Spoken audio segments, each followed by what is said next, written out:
And now we're going to head into our general session 1. And I am pleased to introduce Jody Eddy. So this session, Flavors in Translation, Navigating Old Worlds and New Ideas, will be a presentation with Jody Eddy, followed by a cooking demo with Chef Paul Bartolotta. And so Jody Eddy is an award-winning cookbook author from the US who is currently based in Portugal and headed somewhere else, and headed to Scotland. She's a graduate of NYC's Institute of Culinary Education. She's cooked at John George and the Fat Duck. She's written for Savoir, Food and Wine. She has several James Beard-nominated IACP award-winning cookbooks, including The New Nordic Cuisine of Iceland, Eat Like a Monk, and she's here to discuss Elysian kitchens, recipes inspired by the traditions and tastes of the world's sacred spaces. It includes locations in Lebanon, Morocco, and Spain, and was featured on The Splendid Table and Savor, among others. So please help me welcome Jody Eddy.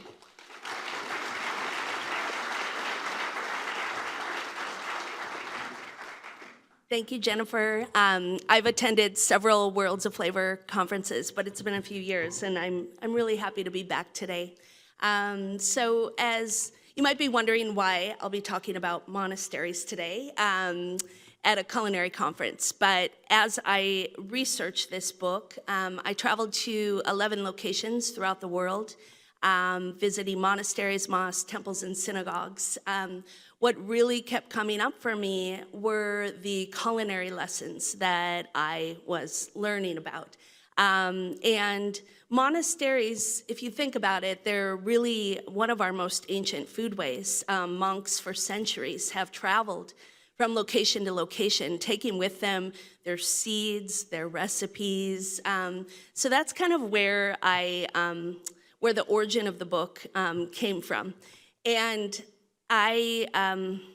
when I started, I didn't have a book in mind when I initially was visiting these monasteries. I was just really curious about what was happening there. And the more I visited, the more I thought, there is a real connection here to the culinary world and to chefs.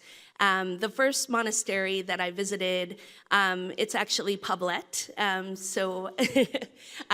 It's in Spain. It's a 9th century UNESCO World Heritage Site. And the monk there that I was talking with mentioned that a lot of chefs approach him to actually come and do apprenticeships there. And he said, of course, I say to them, well, do you want to be a monk? And when they say, no, I'm just really curious about what you're doing, he said, of course, I can't accept them into the program. But I thought, what are chefs so interested in here? And they have a world-class gardening program there. They have an incredible culinary school. And so I had that little seed planted and started thinking, there's more to this story. And then I was in India working on another project, and I went to the state of Ladakh, which is in the Indian Himalayas, and this is where many Tibetans are in exile, and including the Dalai Lama, and I visited Tikse, which is a Tibetan Buddhist monastery, and it's on the top of a mountain. It was really hard to access, and when I got there, one of the monks was wearing a Yankees cap. And again, just like, what is happening? And, when I mentioned to him I had lived in New York for many years, I was a Yankees fan. I apologize to some people in the audience, but we started talking about New York, and he started talking about all his favorite street food, and his favorites were knishes. And like this, I just once again was like, this is not what I expected on this monastic journey of mine. And then I randomly was working on another project in Senegal, and we went to a monastery, and the food was unbelievable. And the monk who was cooking, I praised his cooking, and he said, oh, thank you, I'm a graduate of Le Cordon Bleu in Paris. And so this just kept happening, and so that's where the origin of the book really came from. And then I was actually during this time of writing the book proposal, I was at the MAD Symposium in Copenhagen, and there were several really high-profile chefs there that you would know who were kind of trying, they had all gotten back from monasteries recently, and they were trying to almost outdo each other in their monastic culinary experience stories. And so that's where the origin of the book came from. And so today I'm going to talk about, some of the locations that I visited in the Mediterranean. I think there are a lot of lessons for us in the culinary industry as we're really facing, some challenging times. And a lot of these monasteries have been around for centuries. And so as I researched for 2 years, I was on the road traveling with a photographer. I just started kind of collecting a lot of these lessons that felt very universal in the culinary industry. I'm also gonna just touch upon today a few of the locations that are beyond the Mediterranean, but I feel have some nice universal lessons for us. So I mentioned Poblet, and I returned to Poblet Monastery because it's such an incredible location, and there's so much going on there from a culinary perspective. They have, as I mentioned in the beginning, it is a 9th century monastery, and a lot of the traditions there they've been practicing since that time, including tomato preservation, winemaking. We visited in the fall when I was with the photographer, so unfortunately all the leaves had fallen from the vineyards, but it's just gorgeous. It's surrounded by wineries. They have olives, they have almonds, they forage for mushrooms. And you'll see here, this is the monk walking through he has many, many gardens. And this is Frau Borgia. And Frau Borgia, again, you would think he's just a monk, but he had actually been an investment banker in Barcelona before he became a monk. And I just thought that was such an interesting detail, but I also love this idea that you can really change direction anytime you want. And to go from an investment banker to a monk, I mean, that's an incredible trajectory, and I was really impressed by it. But at Poblet, it's a Cistercian monastery. They have an incredible culinary school that, when I was there, was run by a Bolivian monk. And it's a culinary school for disenfranchised youth. And so they train them, they receive job placement and experience, and I really like this lesson that I saw over and over again, but this idea of investing in your community. And each time I was there, we made a huge shrimp paella, and they kept talking about the importance of communal cooking. And then as well, in the book, I have, of course, a pan con tomate recipe, but they talked about how they have kept their tomato preservation tradition alive, for almost 1,100 years, and they're still doing it in the same way. And then actually in my second visit, Frau Borgia told me that because he's continuously approached by chefs, that he finally has allowed them to come to do apprenticeships, even if they're not going to become monks, because he understands the importance of building bridges between communities. And so, just going to touch briefly on Saint Benoit. This is as you can see, very happy monks at this monastery. This is a Benedictine monastery in Quebec, Canada. And it's a cloistered monastery, so it was very challenging to access it as a female writer and with a female photographer, but we finally talked them into it. And they have incredible orchards there, and preservation, making maple syrup, a lot of Quebecois traditional recipes. But the thing I wanted to mention at this monastery was that they have a cheese-making tradition there that's a few centuries old. And so the photographer and I expected to see this really kind of rustic-looking cheese-making spot that would be very conducive for photography. But because for safety reasons and for the volume of production that they wanted, because this is one of their main revenue streams, and their cheese is known all throughout Canada, they had actually just updated to a multi-million-dollar stainless steel facility. And so initially we were like, oh, we're going to miss those photos. But then the more I talked to them about why this happened, it was really to take one of these ancient tradition or old traditions there and to adapt so that they could maintain their revenue stream and so that they could become and stay resilient in a really volatile market. They also had a lot of products there they were producing that I didn't expect. They had kombucha and they had energy balls and that were highly nutritious. And when I asked them about that, they said, well, members in our community, we have some with disease, we have some who are older. So we really try to look at our entire community in a very holistic way, and we prepare food that will help them get through their challenging health, times of bad health. And then as well, something that I found really interesting there was they have an amazing weaving tradition, but this was something that the monks didn't even know about, that they had once done there for about 40 years. And one of the monks randomly opened a door in this very maze-like monastery and saw several ancient looms. And when he researched it, he saw that they used to have a weaving tradition, but they had lost it. So he, in the archives, did all his research and basically took an old tradition that had died and is now doing it again as another revenue stream for the monastery. So this is definitely the oldest monastery that I visited. This is St. Andrew's in Lebanon. It's a Maronite monastery. If you're not familiar, I was not familiar with this group. And some in the audience might know the incredible Lebanese food activist Kamal Mousawak. I met Kamal at MAD, and I reached out to him because I really wasn't sure where to go in Lebanon or how to connect with monks in Lebanon.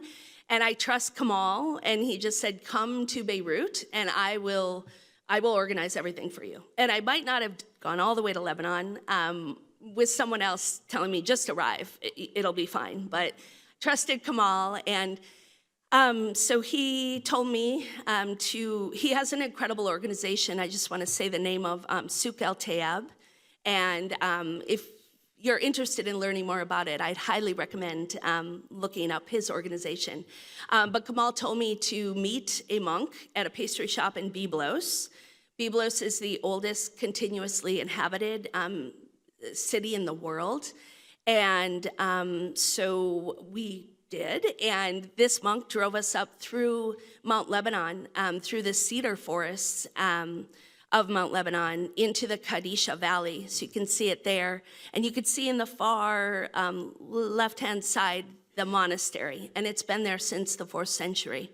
And so at this monastery, again, I saw, something I think we can really appreciate in the culinary world was really, trying to adapt traditions to remain resilient, to have revenue streams, but still always honoring the past.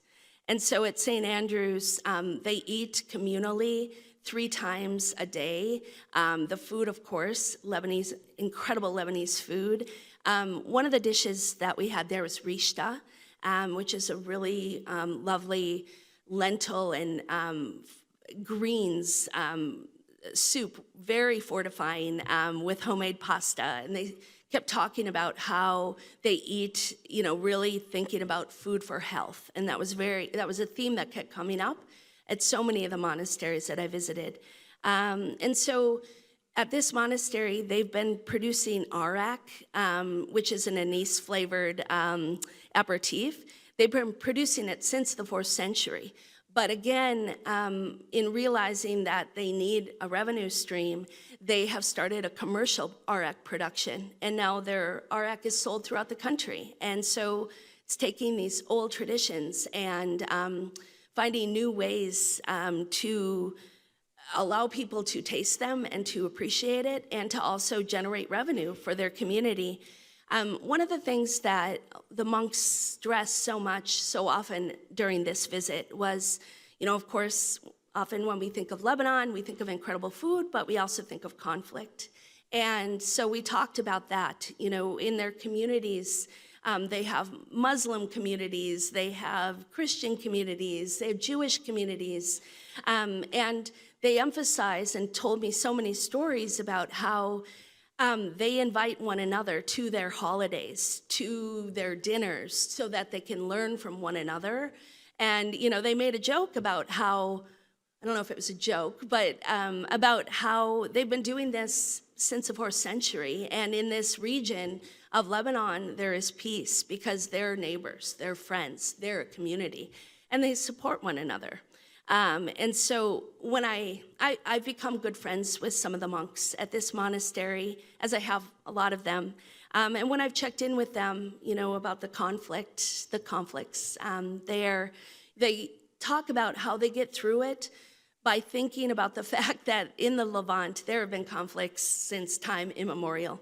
And so they're always reminding themselves by looking at history that there is conflict. There are times when they think they won't make it through, and then they do. And history is teaching them that over and over again.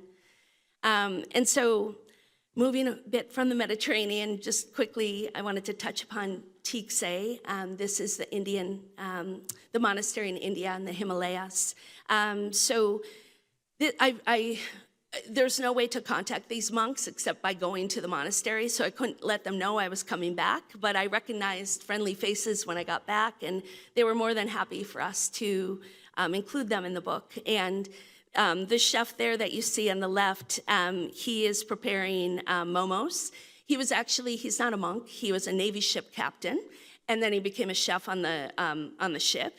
And he just wanted a more peaceful life. So he said, well, where else could I go but Tikse? And so he is now their chef. And to access Tikse, if you drive, I did it once and I will always fly in from now on. But you pass over, it's a 21-hour drive through the highest drivable mountain pass in the world. But that's how remote it is. And so the monks there, of course, they're in exile, and they've been in exile for decades, but they traveled with their seeds, with their recipes from Tibet as they were leaving, and they are now growing barley in this region, which is something they used to grow in Tibet that didn't exist in Ladakh before. But now it's there, and they're keeping their traditions alive, even through displacement in a new place. And their recipes were very fortifying. Of course, it's very cold there, even in the summertime. So they have, momos and skew, which is a really thick, hearty noodle soup. And they make yak butter tea every day, several times a day, actually. But when they talked about it, they said through the food production, of course, it's just they do it to nourish themselves, but they also do it to really focus and to keep a ritual going, and the beating, the practice of the food production and the routine of that is very important to them. And they also have an incredible apothecary there. It was something I saw at several of the monasteries where they are really looking at ancient medicinal techniques to kind of heal themselves. And similar to Lebanon, in a different way, but related to weather, when I asked them, because in the winter, the airport shuts down, they can't even have running water because the water in the pipes freeze. It's a really, really challenging time. And so when I said, how do you get through this time? And they just said, it's a constantly reminding themselves that every year it passes, and just always thinking to that, this too shall pass. And then as well in being very mindful about their food preparation throughout the year. And then I visited a Sufi community in Fez in Morocco. So this is a Muslim community. And you'll see there the man in the green, he's the lovely Jonathan Friedman. And he had actually been a Hasidic Jew in Montreal. And then he was introduced to Sufism and decided to become a Sufi. And he opened a restaurant initially in Montreal. It's called Rumi.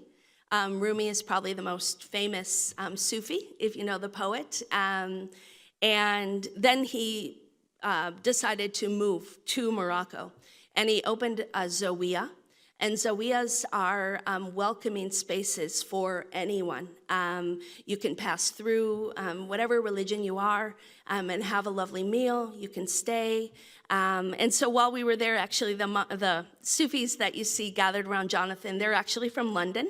They'd never met before, but they were passing through Fez, and so they were being hosted there for the week at the Zawiya. We went into the countryside and produced couscous from scratch from the wheat harvest with them. Of course, there was incredible food. We were in Morocco, so a lot of tagines, a lot of mint tea. It was just really, really lovely. And I think I love this idea of Jonathan and his kind of, just like the monk in Spain, having this really fascinating career trajectory and spiritual trajectory, actually. And I like this lesson that I saw over and over again about forging new pathways, if you're curious. And communal eating there as well, something I saw over and over again, was very important to them. And then every Friday in Muslim communities throughout the world, and for the Sufis, they have couscous distribution to anyone in the community who would like couscous. Sometimes it's served with tagine, sometimes not. But philanthropy was something that I saw over and over again at these locations that was so important to these communities. And they talked a lot about the energy that comes from food production. So not just consuming, but really being mindful of who is growing your food and really thinking through that process and having a lot of gratitude for that. And I'm going to end actually in Japan. This potentially was my favorite visit. This is Iheiji. It's a Zen Buddhist monastery in Japan. It's 800 years old. It's actually where Zen Buddhism was introduced from China. And this was one of the most challenging places, if not the most challenging to access. They had never allowed anyone to photograph their kitchen before. But for people who have been to Japan and who have attended Worlds of Flavor, you might know the chef Name Shinobu. He's a Michelin 3-star chef in Japan.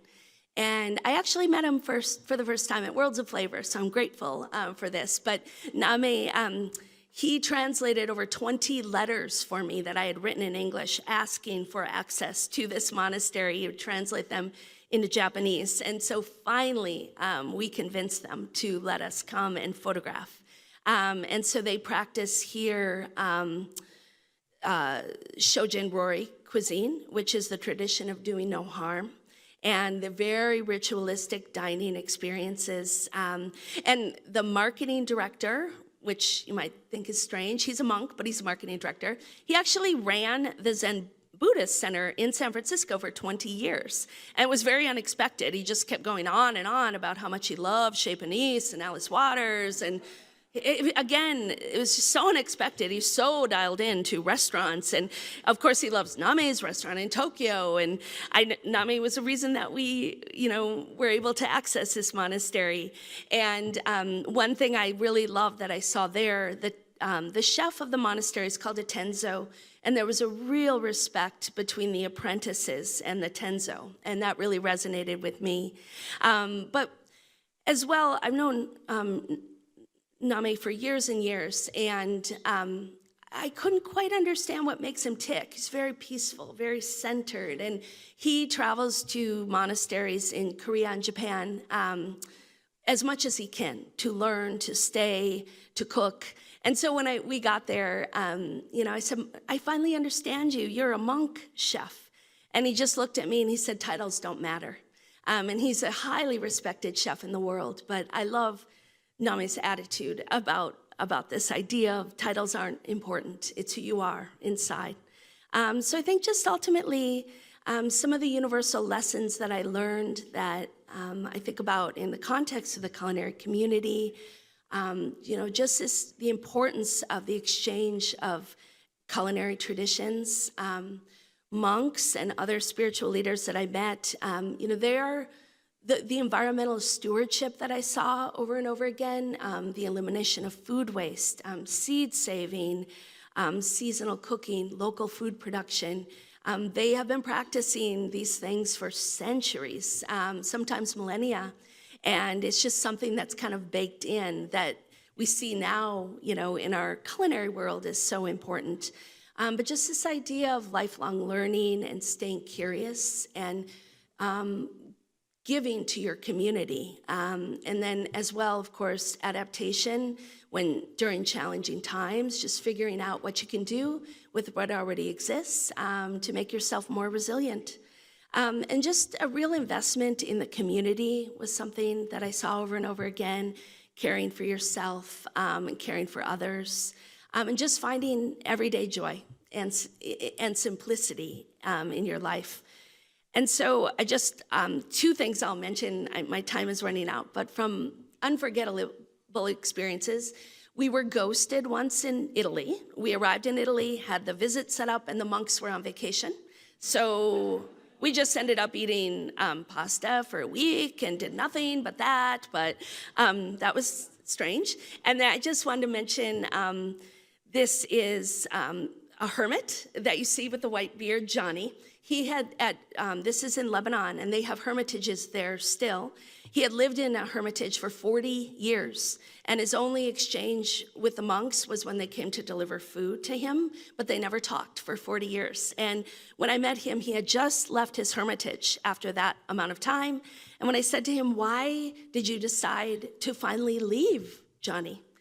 And he said, I realized spirituality is important, but my community is more important, and I miss my friends.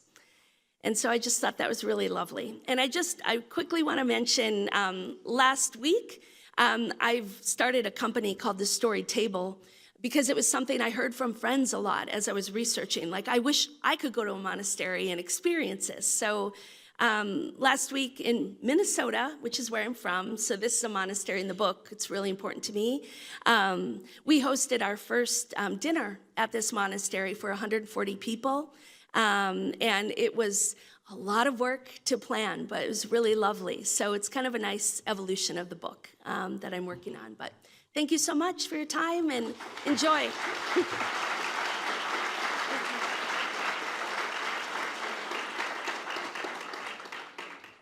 So thanks again to Jody Eddy. I knew it would be an incredible discussion. She will sign her book, Elysian Kitchens, Recipes Inspired by the Traditions and Tastes of the World's Sacred Spaces, at tomorrow's marketplace. And I'll just say, it's a really cozy, beautiful book. I devoured it in one sitting. So, and there are recipes there also that you can cook. And so now we're gonna shift. I am pleased to welcome Chef Paul Bartolotta. He is a 2-time winner and 6-time James Beard Award nominee as the co-founder and owner of the Bartolotta restaurants. His culinary skills have earned him numerous accolades from the James Beard Foundation, Michelin Guide, the New York Times, the Distinguished Restaurants of North America, etc. He has worked at 15 restaurants throughout Italy and has been recognized by the President of Italy as an ambassador of Italian cuisine. In 2022, he served as a panelist at the Pontifical Academy of Sciences Conference at the Vatican, focusing on the art and science of olive oil in the area of nutrition. In July 2024, Chef Bartolotta opened his newest venue, the Commodore Bartolotta Restaurant on Nagawicca Lake in Milwaukee. So thank you.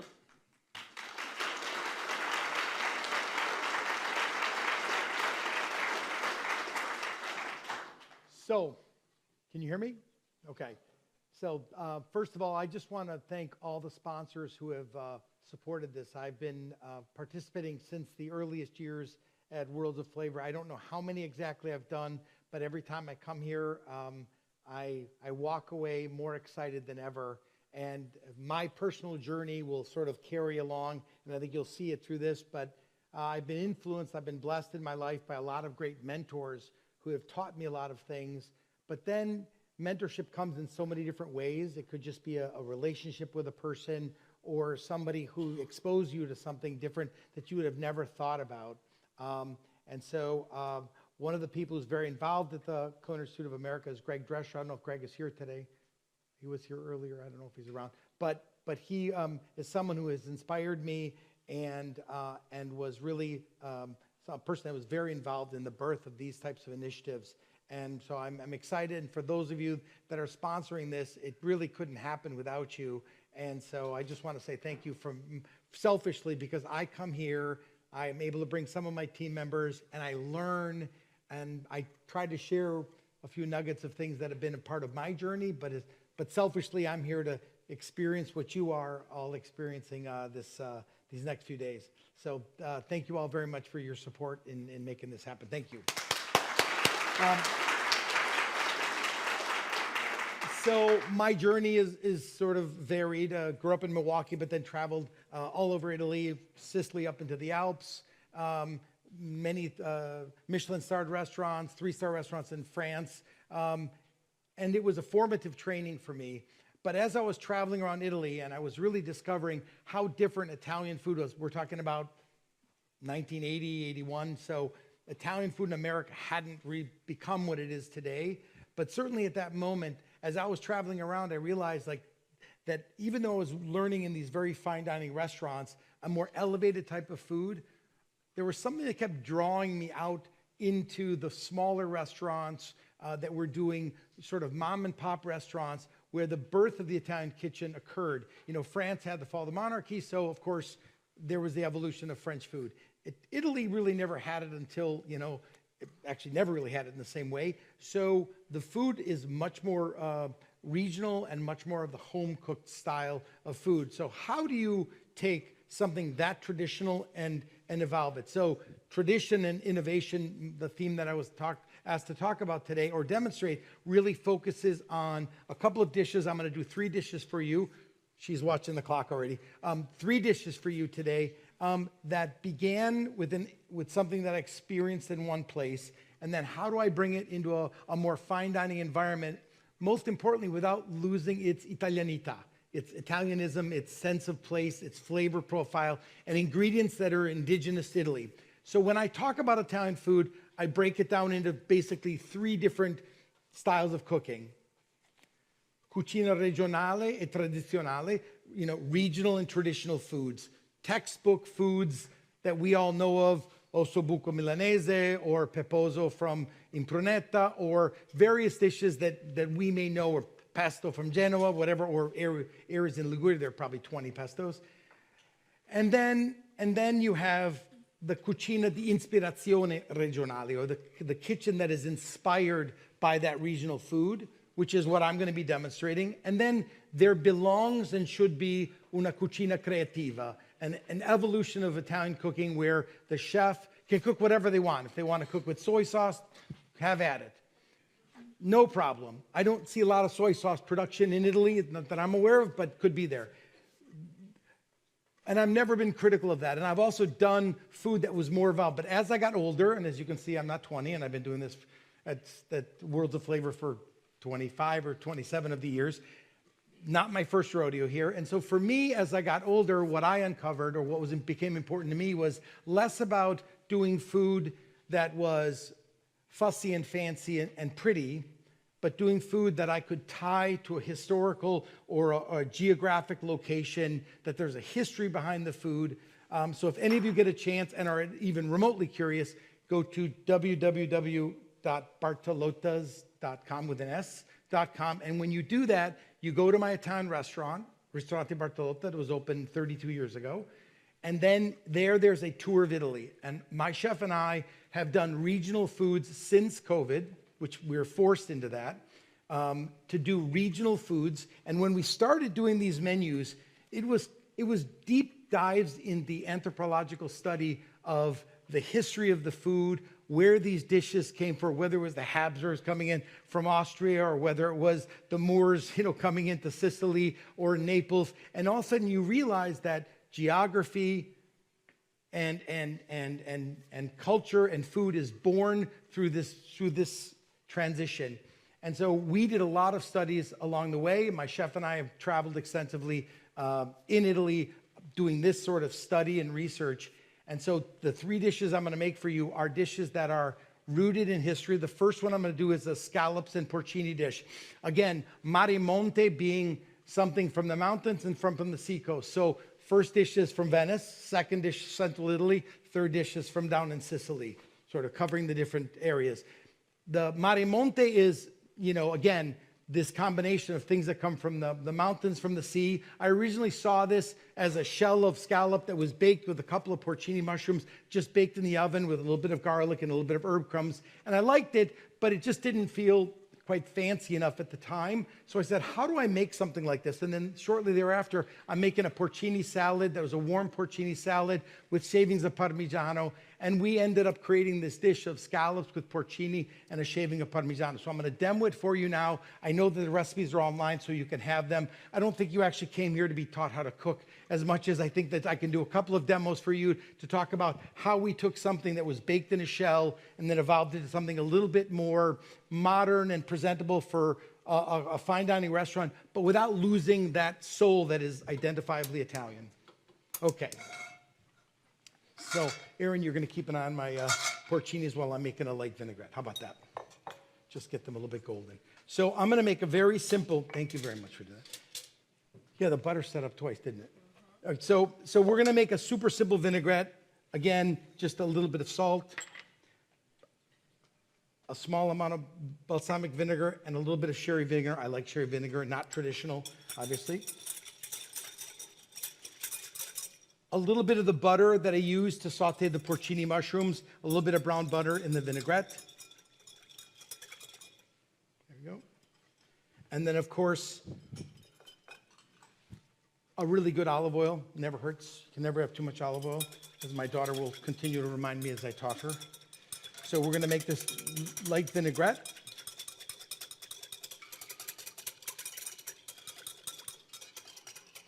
And it should emulsify just a little bit, just a touch.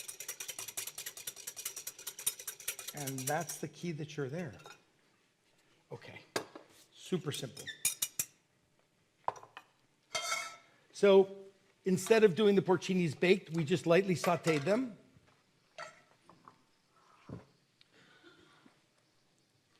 We're going to take a little bit of olive oil.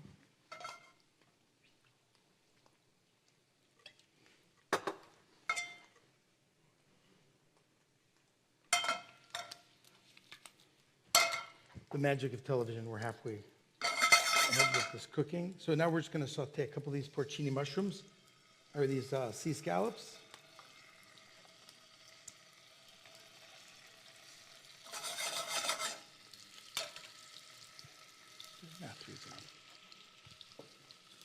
Okay.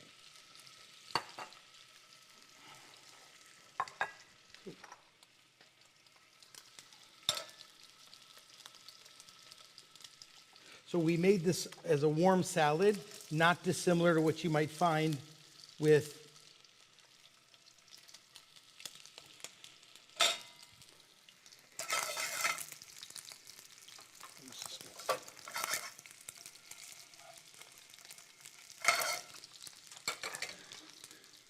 Thank you, Aaron.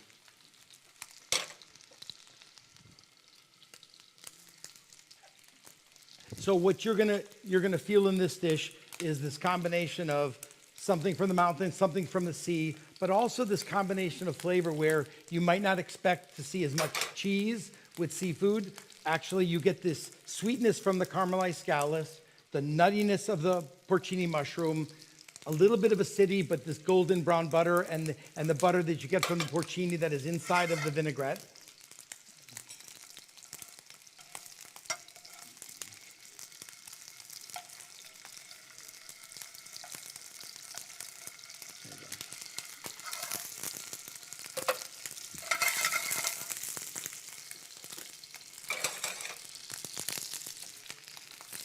Pinch of salt on these, a little bit of pepper.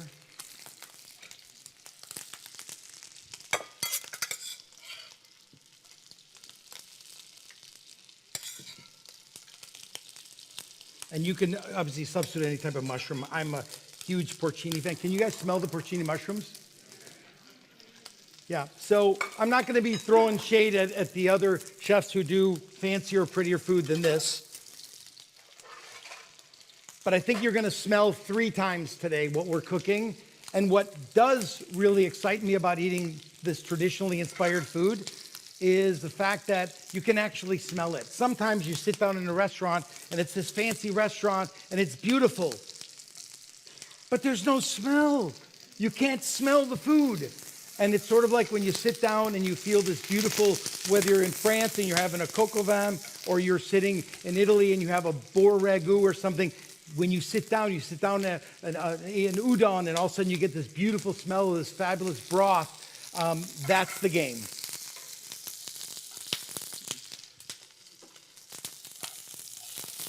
Perfect, Chef, thank you.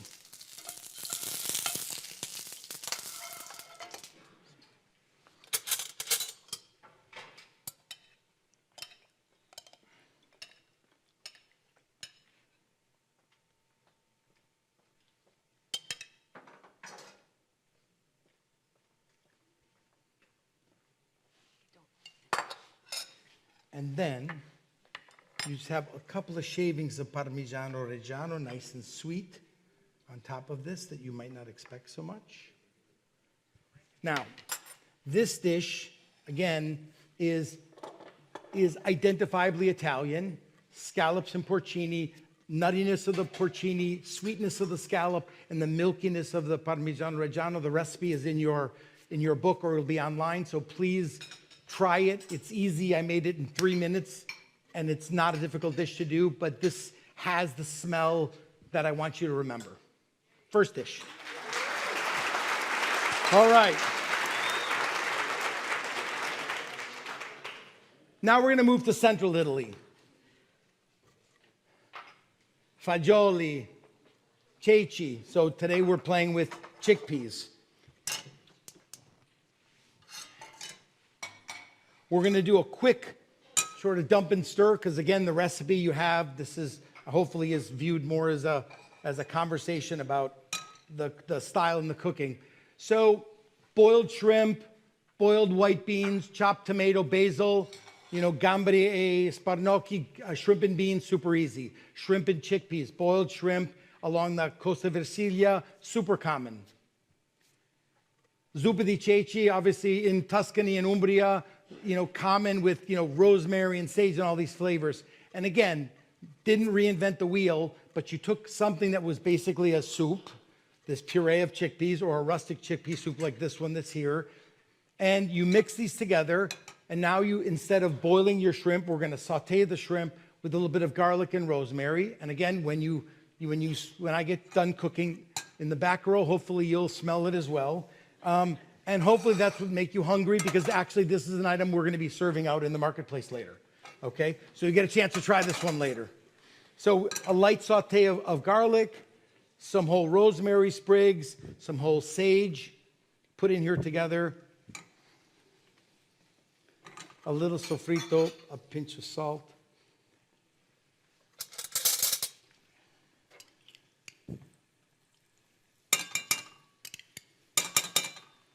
Thank you. A little sofrito with a little bit of tomato paste. And if you want to make this with water, you can. If you want to make it with shrimp stock, you can. Today we made it with a little crustacean for out there later. A little bit of crustacean stock, a little shrimp stock. So then we're going to put some broth in here. And then some chickpeas. And as you can see, with the met, and just cook this for about 20 minutes or so, and you'll end up with this. Voila. How fast was that? So when we make this, we take out, if you don't worry about fussiness, you can leave this in and blend it all in the blender. If you don't, and you want to have it be a little bit nicer, you just pick these guys out, put it in the blender, and as you're blending it, you're going to take a little bit of a good olive oil, and you're going to emulsify that into it. So for the dish that we did before, we used a Tuscan oil, a Sicilian oil. We used the Monte Blei, right? The Tonde di Blea. And now for this one, obviously we're in Toscana, we're using a Laudemio. It's a combination of different olives for this one. Very full flavored, very peppery, very intense. So we take this, put it in our blender when it's warm, so you have to be careful it doesn't explode on you. And then once you blend it in, you start emulsifying in the olive oil, and you end up with this beautiful puree. And once again, the magic of television. And there she goes. Voila, look at that. The puree is already done. So I'm going to warm this guy up just in the back here. And then we're going to take some shrimp. So we just take some shrimp. Tonight I'm serving an Argentinian pink shrimp. Scampi is great. Any type of shrimp that you can have works well. A little bit of garlic and a little bit of rosemary in the marinade. I'm going to do a quick saute here. Just a little olive oil. Okay. I want to get this nice and warm. I'm going to put 2 drops of water in this. There you go. Thank you, son. You want to stir it up for me?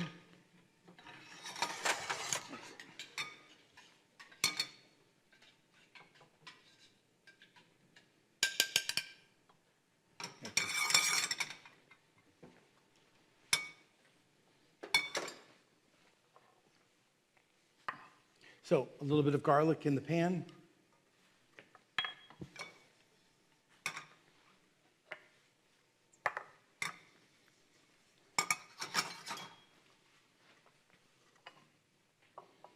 We're going to season up our shrimp.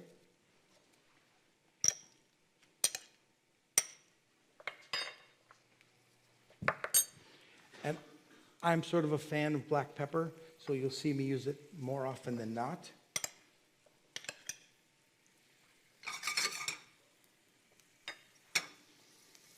Can you smell the garlic?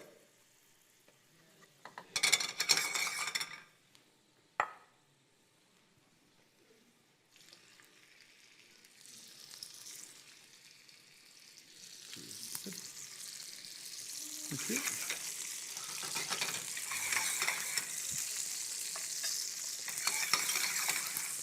So now we're going to put a sprig or 2 of sage and rosemary inside here as we're sauteing our shrimp. Can you see that?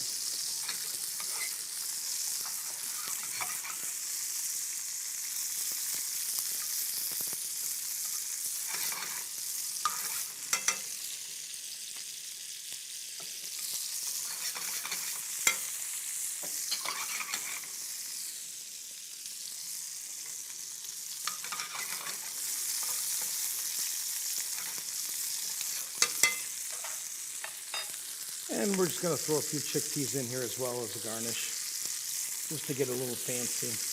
Already boiled.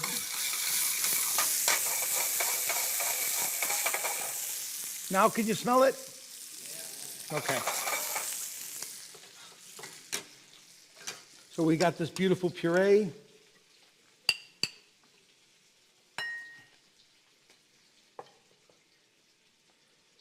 For this particular dish, this is about as fancy as I get.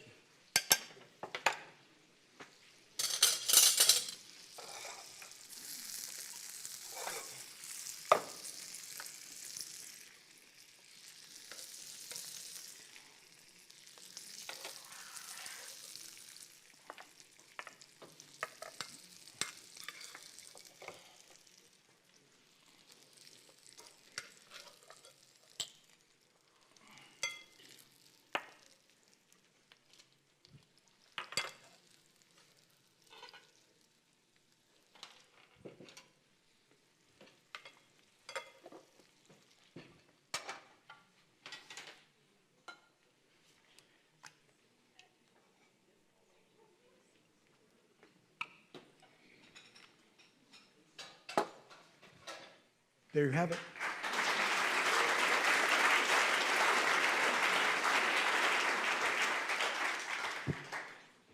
Hopefully you can smell it, but you can taste it later on in the marketplace. Okay, well now we're going to move down south. So, a larger glass bowl.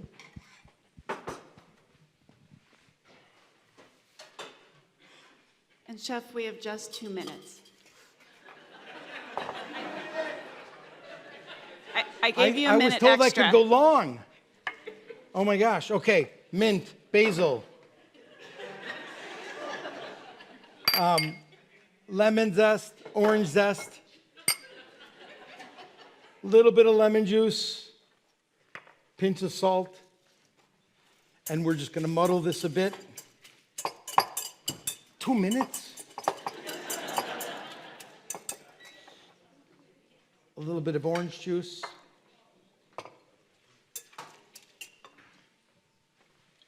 Yes.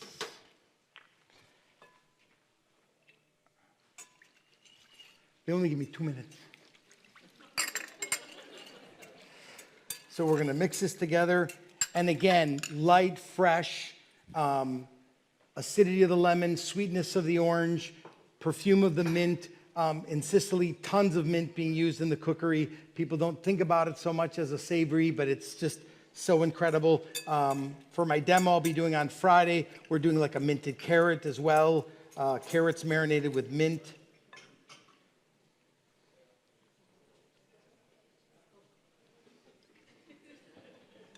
There you go.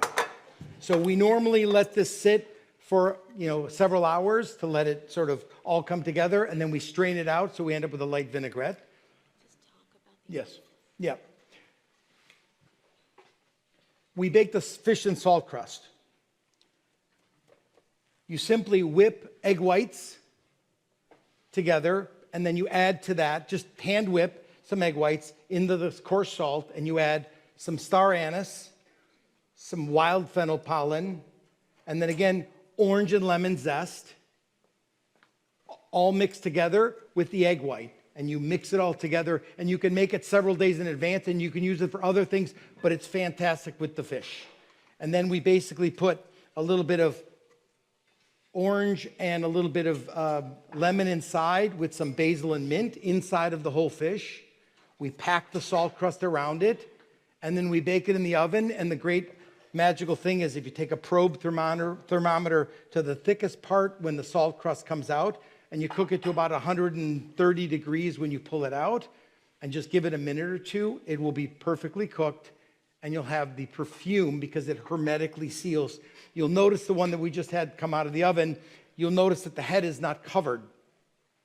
And just a little funny story is the first time I did this in a restaurant that had about 300 seats, the first day we perfected the crust, we're in the kitchen doing it, and the first night it was so popular, all my Italian servers were out there selling it, and I had about, 4 different convection ovens full of fish, and I started picking up, and the chef said, I can't tell because I covered the head. He didn't even know what fish he had in the oven anymore. So these are the things that you learn along the way. So we don't do this anymore.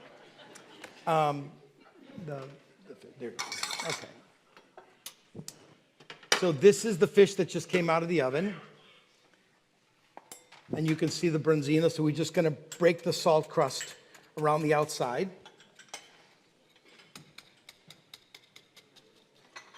And my servers are way better at this than me. I do it like a chef with my hands. My servers are really skilled at this. They do much better than me. But they go like this and take this off. Is that like a warning bell that I'm over? Okay.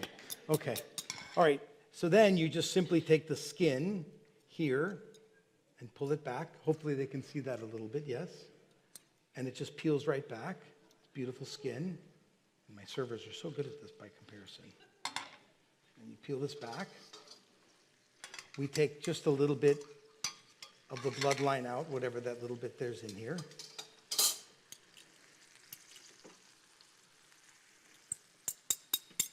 Okay.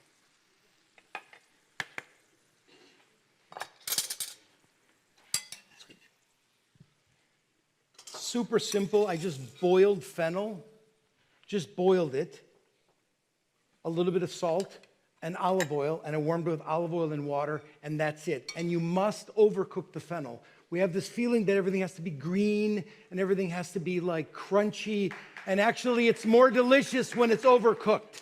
It's a badge of honor when my green vegetables are gray, especially when you're cooking with olive oil.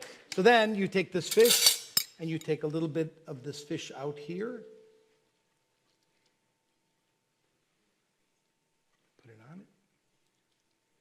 And can you see the shininess?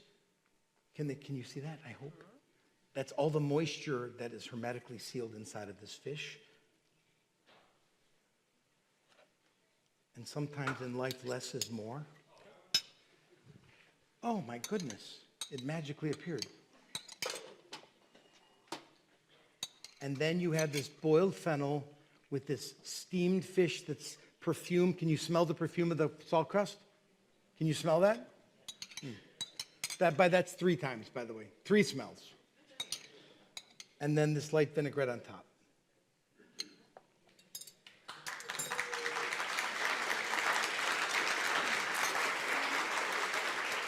Beautiful. Thank you. Thank you, Chef. Thank you, Chef Bartolotta.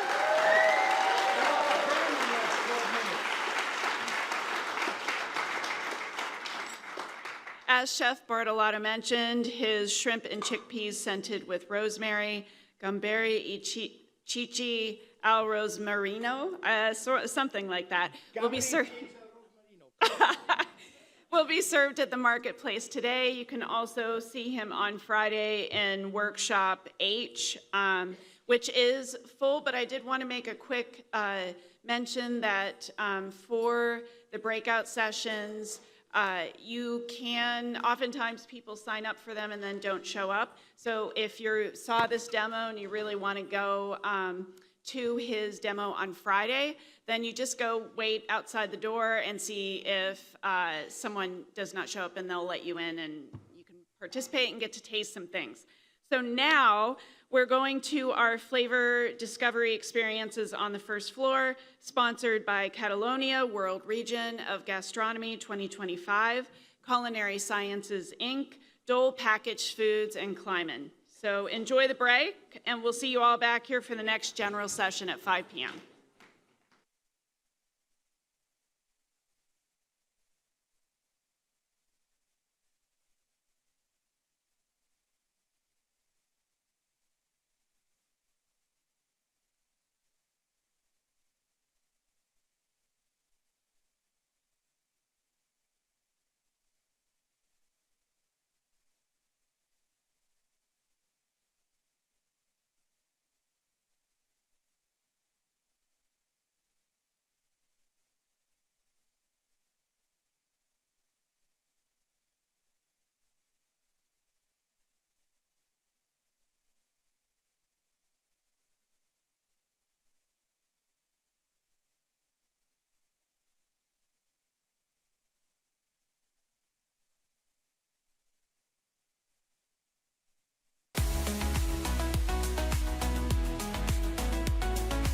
Welcome to Peanuts in the Plant Forward Kitchen. I'm Ashton Pelham. Today we're digging into the roots of peanuts, where they come from, how they're grown, and why they're good for the planet. I'm joined today by the incredible chef Mai Pham, internationally celebrated chef whose dishes are inspired by the bold flavors of Southeast Asia. And we're also lucky to have Mason Becker, a peanut farmer from Texas who's helping lead the change in sustainable agriculture. So Mason, we'll start with you. So many people want to know more about where their food actually comes from. Can you share what makes growing peanuts so unique and how they stand out as a sustainable crop? You know, when I think sustainability, it brings back something my dad always told me, is being a steward of the land and a steward of the soil. And peanuts tie in perfectly with that. If I can show you a peanut that I got to bring all the way from my home in Texas, you can see obviously the beautiful peanuts that we all know and love, right?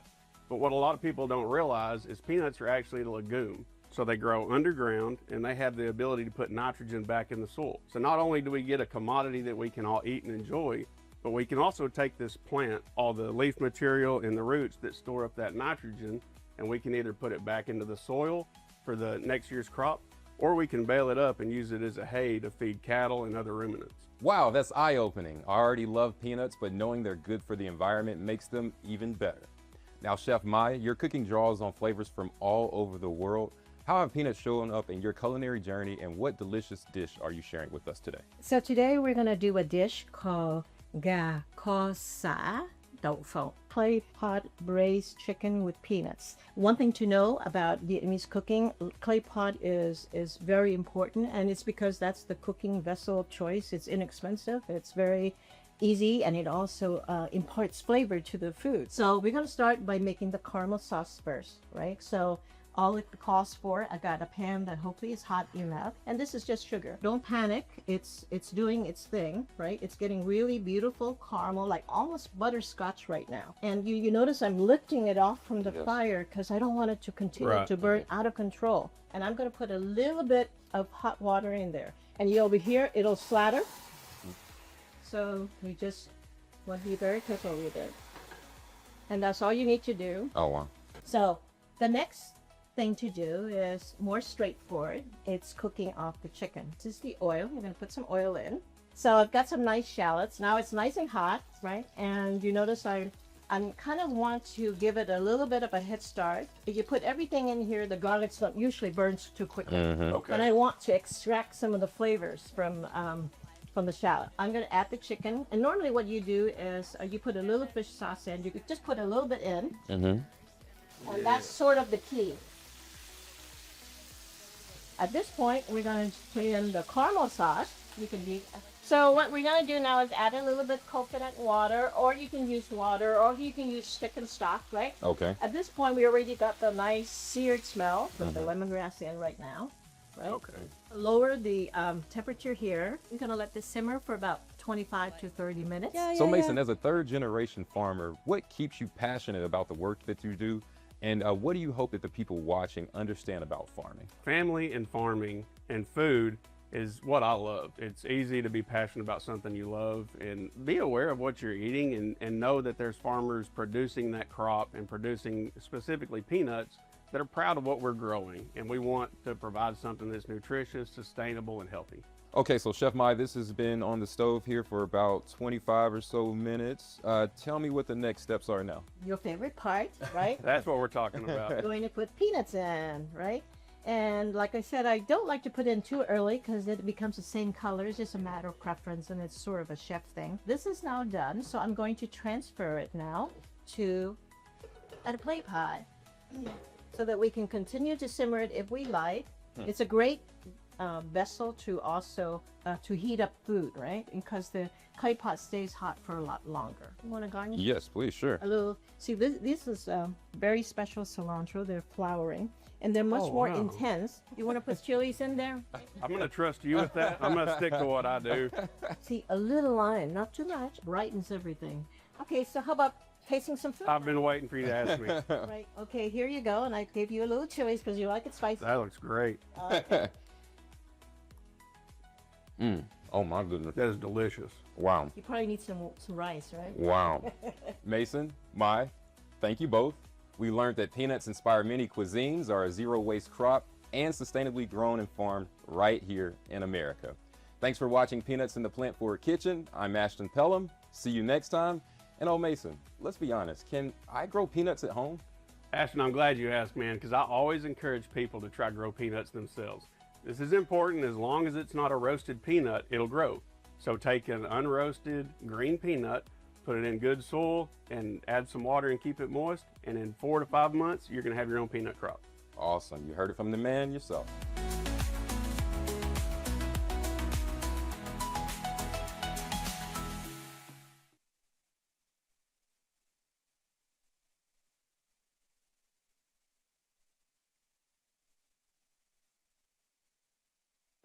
Bonseo are crispy and savory crepes made with rice flour that are a popular street food in southern Vietnam. Bonseo literally means sizzling pancake in Vietnamese and refers to the sizzling sound when the rice batter is poured onto the hot skillet. The crepes are stuffed with all sorts of ingredients such as pork, prawns, mung beans, and bean sprouts. Today I'm going to show you a vegetarian version and stuff the crepes with mushrooms, bean sprouts, and tofu. Let's get started by making our batter, which you can make the day before if you want. In a mixing bowl, we'll combine our dry ingredients: rice flour, cornstarch, salt, sugar, and turmeric. Mix together coconut milk, water, and green onions until the batter has a smooth and thin consistency. Set this aside while we make our filling. Heat oil in a non-stick sauté pan over medium heat. Add sliced Nasoya tofu baked teriyaki and sear on both sides until golden brown, about 4 to 5 minutes. Add more oil and saute the onions and mushrooms for 1 to 2 minutes until they're slightly browned. Now we'll make our crepes, which always need to be made to order for the best texture. Heat oil in a nonstick saute pan over medium-high heat. Ladle about a 1/4 cup of the batter into the pan, tilting it to spread the batter evenly. The batter should bubble on contact. Reduce the heat to medium and add a portion of the sauteed tofu, mushrooms, and onions, as well as some of the bean sprouts onto one side of the crepe. Sprinkle with some green onions. Cover the pan with a lid and cook for 2 to 3 minutes until the edge is crisp and the batter sets. Once the crepe is done, allow it to cook uncovered for an additional 1 to 2 minutes until the bottom is golden brown and crispy. Gently fold the crepe in half like an omelet and slide it onto a plate. Bonseo are traditionally enjoyed by wrapping a bite-sized piece of the crepe inside some lettuce with mint, Thai basil, and cilantro. This perfect bite is then dipped into nukchom. Not only are bonseo gluten-free and plant-forward, they are a fun and delicious shared dish.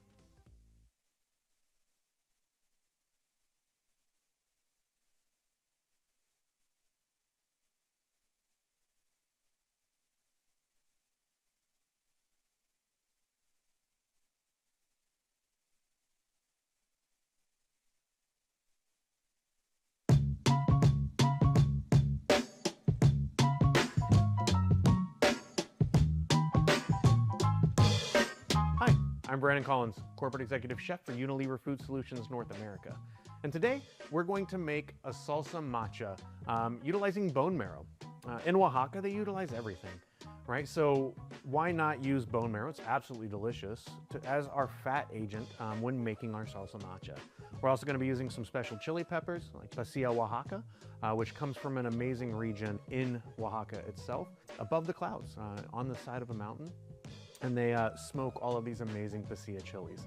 It's the only way you can get the Pasilla Oaxaca, unless you want to get it fresh by going up into the villages, which is also a really, really cool thing. And then with that salsa macha, we're going to make a purslane salad with some seasonal vegetables. Again, purslane is very, very prevalent in Oaxaca, and it's something that I think we should use more of here in the U.S. So salsa macha is similar to a chili crisp, if you've ever had that. It is different chili peppers. There's some shallots, garlic, different seasonings, a bunch of fat, whether it's oil or bone marrow in this case. There's usually peanuts, pepitas, something along that line. But for this recipe, we've kept those out in order just to be able to curtail some of the allergens. So here we have the Guajillo chili. You'll notice that it's super smooth with a thinner skin. It's very, very malleable, right? So that's going to add this sort of level of sweetness and earthiness to it. Every chili serves its purpose. Here's the pasilla. So the pasilla is a little bit more like crinkled. It's not nearly as malleable, but it is definitely still malleable. And this is going to add a level of heat. And if you're using the Pasilla Oaxaca, it's going to add a level of smokiness too. So if you're able to get your hands on the Pasilla Oaxaca, please do. Here we have some crispy shallots. These are just shallots that have been cooked in oil until they get nice and crispy. You could also buy a crispy shallot as well to utilize. We have the bone marrow as well. We're going to season this with some caldo de pollo from Knorr. We have dark brown sugar. We have oregano or Mexican oregano as well. Mexican oregano has a very distinct flavor profile. So if you can get your hands on it, use that. Some apple cider vinegar, some whole cumin seeds. You could easily use cumin powder if you couldn't get your hands on whole cumin seeds, but they're pretty prevalent. And then about 20 garlic cloves, because everything is better with garlic. First thing that we're going to do is we are going to open up our tub of caldo de pollo. And we're going to actually use this as our seasoning, right? We're going to break it up a little bit, and we're going to sprinkle this right over the top of the bone marrow. Now, the bone marrow has been soaked in water to get all of those impurities out, to get all of that, all the blood and anything that might be in there. So we soaked it for 2 days. You usually only have to soak it for 1. And then here we're just going to season this, get all of that absolute flavor, and then we're going to pop this right in a 350-degree oven for around 12 to 15 minutes, basically until all of that bone marrow sort of melts down and you get all of that beautiful fat. All right, so while the bones are roasting and getting all that beautiful bone marrow and marrow fat, we're going to toast our chilies. So our chilies have been seeded with the tops removed, and we're gonna throw these in a warm pan, right? So normally in Oaxaca, they would do this on the comal, which is that beautiful clay cooking vessel that is usually outside and it's fired with wood. But what we want to do is we want to wake these chilies up, right? We want to pull those oils out of there and kind of wake them up a little bit. So I have been warming up my pan. I'm going to actually turn it up a little bit, and we're going to kind of push them down so that way we can make sure that they're evenly toasting. They're also going to soften them up a little bit as well. So we want to push them down, make sure that everything is sort of toasting. And you'll notice that they will start to shine a little bit, and some of those colors will start to change. We don't want to burn them, but we also don't want to not toast them really well. So we're going to get them nice and warmed up and beautiful. Be careful to put your head in there, though. It'll be a little ripe. It's going to be very spicy. Okay, now those colors have almost changed completely. And they're nice and soft. We're going to pull these out. These are our pasilla chilies. And if we were using pasilla Oaxaca, we would get that nice smokiness. And now we're going to add our guajillos in there. Exact same treatment, right? Stemmed and seeded. And these are the same thing. We want to get those evenly toasted. One of the things with guajillo is that they're red, so they'll start to actually change color a little bit. So they're a little bit easier to tell whenever they're done versus the pasilla. But you see how they're starting to get shiny in there? It's letting you know that this is working. And then once these get toasted, we're going to put a little bit of oil in the bottom, and we're going to cook off our 20 garlic cloves. Get that beautiful color change. Beautiful. We're going to turn this heat down a little bit. Going to add some oil.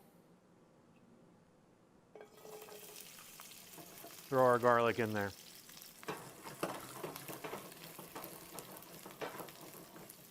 We really just want to soften this garlic up.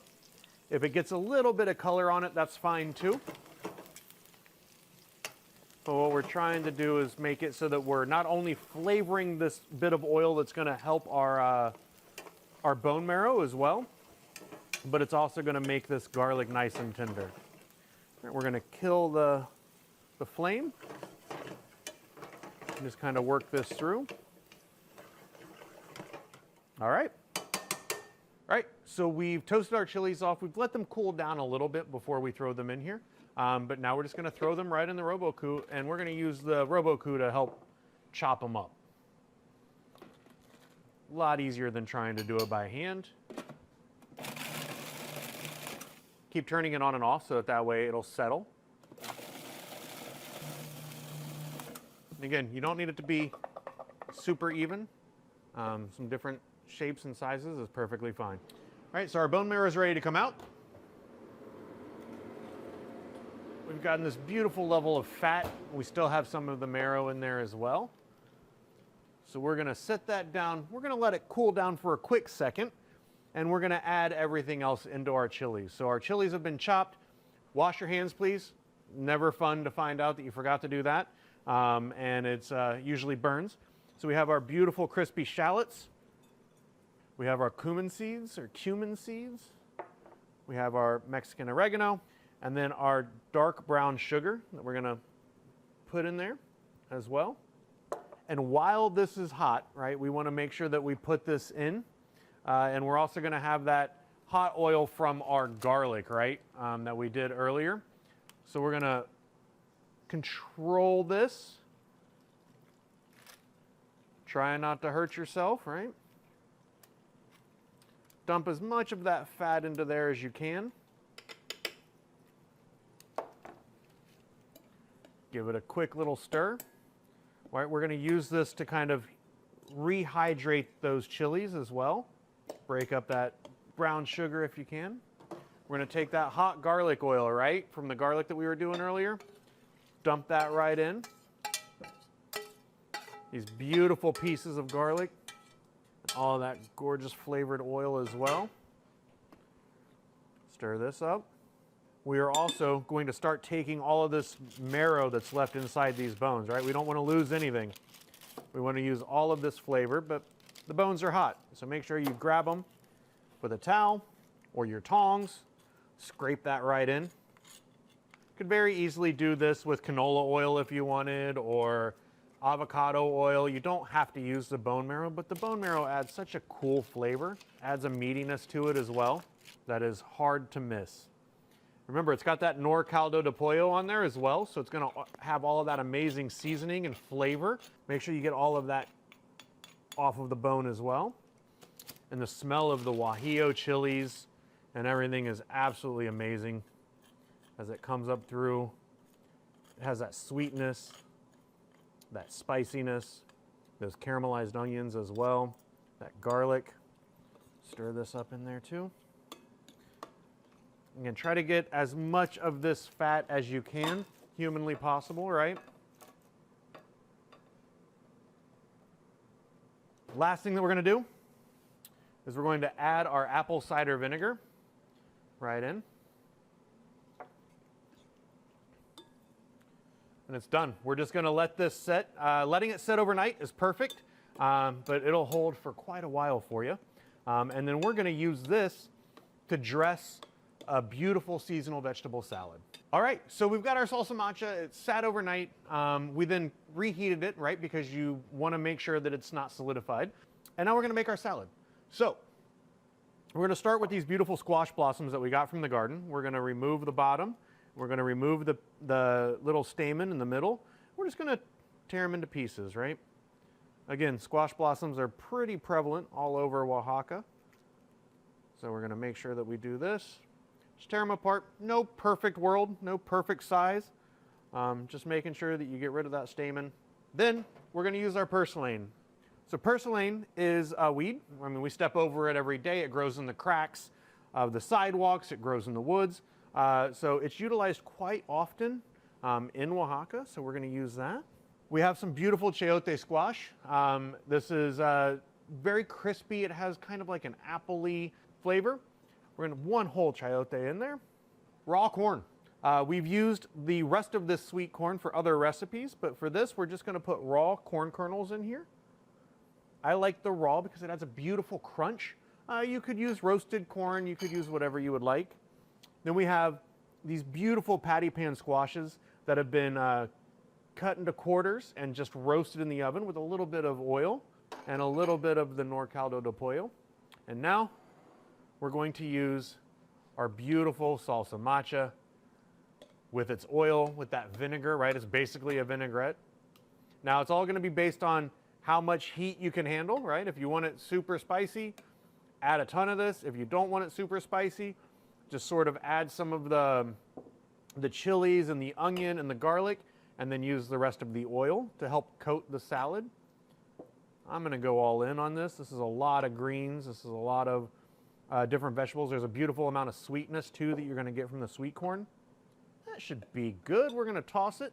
Let's toss this. Let's see what we've got. You want to make sure that everything is nice and coated, that you can see all the different colors and the textures. I wanted to make sure that all of these textures were different, the shapes were different, so that visually you get this stunning sort of look as you're looking at everything. In my opinion, you can never have too much. Right, so everything is tossed and coated, and now we're going to plate it. We're going to top it with some of these beautiful flowers. Again, we're just going to put this right on the plate. You're going to get enough for about 4 or 5 salads out of this recipe, right? So you don't have to overdo the plating unless you want extra. Feel free. Maybe one more little scoop. Make sure we get some of that corn, extra chayote in there. And then feel free to just kind of let these fall naturally. You could also add them into the salad yourself if you wanted, but they tend to be delicate, so I like to put them on the top. And there you go. There's a purslane salad with bone marrow salsa macha and seasonal vegetables.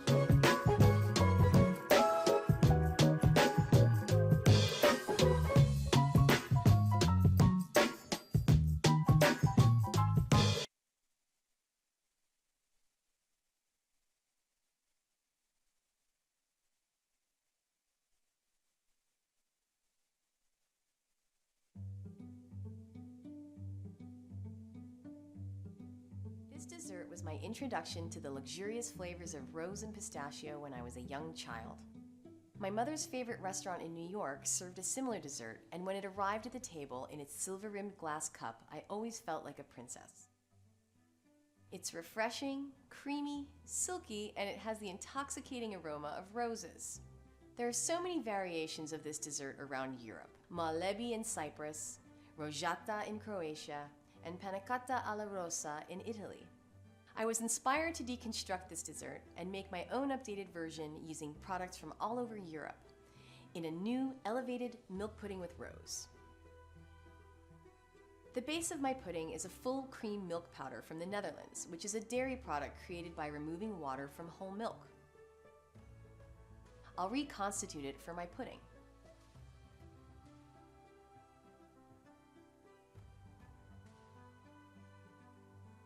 Instead of using sugar, I'm sweetening the pudding with Romanian fig preserves.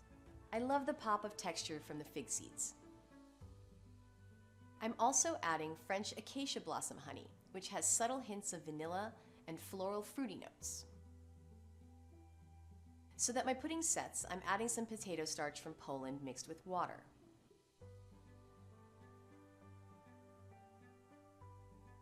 I'll thicken the milk pudding using traditional mastica de chio, also known as mastic gum. Mastic is a natural resin from Greece harvested from the bark of a shrub found growing throughout the Mediterranean. What makes it so special is its PDO, or Protected Designation of Origin status, meaning it can only be produced in the island of Chiu, where centuries of know-how give it its unique character and quality. Not only does it add the perfect texture to my pudding, it also imparts pine and citrus flavors, a very emblematic flavor of the region. I set my pudding in the rose mold to remind our guests of the rose ingredients in the pudding, as well as to show the transition of spring flowers into summer fruits. In Croatia, this dish would traditionally be served with rose cordial poured over it in a bowl with some ice cubes, while in other regions it would be served with figs cooked in honey. I'm creating green leaf shapes using pistachio verde di Bronte cream, made with high-quality pistachios from the Bronte region in Sicily. To impart rose flavor and aroma into my dish, I'm adding rosehip jam from Croatia. A lot of people don't think of rose as a flavor, yet roses have had a place in our kitchens for eons. They were enjoyed in sweets in ancient Greece, the Byzantine Empire, and all over medieval Europe. Lastly, to echo the honey in the pudding, I'm garnishing my dish with some honey bee pollen called Miel de Asturias from Spain. It adds a textural contrast as well as a slightly sweet and floral flavor with some undertones of nuttiness and earthiness. In addition, it's very healthy for you. This milk pudding with rose is light, refreshing, and a perfect summer night treat. It celebrates the fresh seasonal ingredients and highlights a harmonious blend of floral and nutty flavors.